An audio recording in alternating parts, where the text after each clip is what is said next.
നമസ്കാരം. കർമ്മംവിളമ്പിലേക്ക് സ്വാഗതം. നമ്മുടെ എല്ലാ ജ്വല്ലറികളിലും സ്വർണ്ണ നിറത്തിൽ ധാരാളം പരസ്യം കൊടുക്കാറുണ്ട്.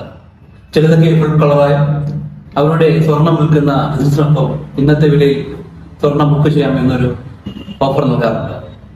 അവരുടെ സൽപ്പേരിനെ കരുതി പലരും രൂപ അഡ്വാൻസ് നൽകാറുണ്ട്. പലർക്കും അതിന്റെ ഗുണം കിട്ടാറുണ്ട്. എന്നാൽ ശരിക്കും ജ്വല്ലറികൾക്ക് നിക്ഷേപം സ്വീകരിക്കുമോ എന്നതാണ് നമ്മുടെ ചോദിക്കുന്ന ചോദ്യം. ഉത്തരമില്ല എന്നാണ് തന്നെ. പക്ഷെ അത് നിക്ഷേപം എന്ന നിലയിലല്ല, അഡ്വാൻസ് എന്ന നിലയ്ക്ക് ആയതുകൊണ്ടാണ് നിയമലംഘനം. ഒന്നും നടന്നിട്ടില്ല. മുൻപ് നടന്ന ഫർഹാദ് മേത്തയുടെ ഓഹരി തട്ടിപ്പ് പോലെ നിലവിലുള്ള സംവിധാനത്തിലെ ഒരു അപാകത മുതലെടുക്കുന്നതേ ഉള്ളൂ. ഏറ്റവും പുതിയതായി നമ്മുടെ അൽമുക്താറിന്റെ തട്ടിപ്പാണ് കേരളത്തിലെ താരം. 2 വർഷം മുമ്പ് കാസർഗോഡ് ഫാഷൻ ജ്വല്ലറി ഗോൾഡിനെ പലർക്കും അറിയാം. ഇതേ തട്ടിപ്പ് നടന്നു. ലീഗ് MLA ആയിരുന്ന കമാറുദ്ദീനെ അറസ്റ്റ് ചെയ്ത് ഹൈക്കോടതി ജാമ്യത്തിൽ വിട്ടുവെങ്കിലും എൻഫോഴ്സ്മെന്റ് ഡയറക്ടറേറ്റ് അറസ്റ്റ് ചെയ്ത് ജയിലാക്കി.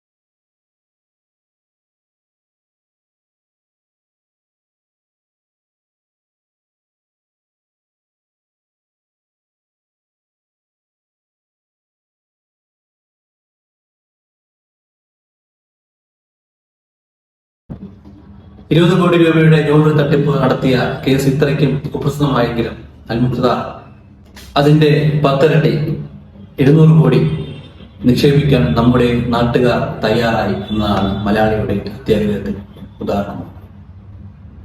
അൽമുക്താറിന്റെ ഓൺലൈൻ സെല്ലിംഗ് ബിസിനസ് ഇപ്പോഴും ദിനവും മാറി മാറിയിരിക്കുന്നു.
സ്വർണ്ണവില ആൾക്കാരുണ്ടാക്കുന്ന അസ്വസ്ഥയും കാരണമായേക്കാം.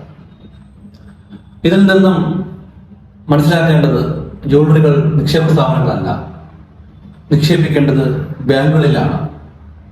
സ്വർണത്തിൽ നിക്ഷേപിക്കാം, ജ്വല്ലറികൾ വേണ്ട. നന്ദി, നമസ്കാരം.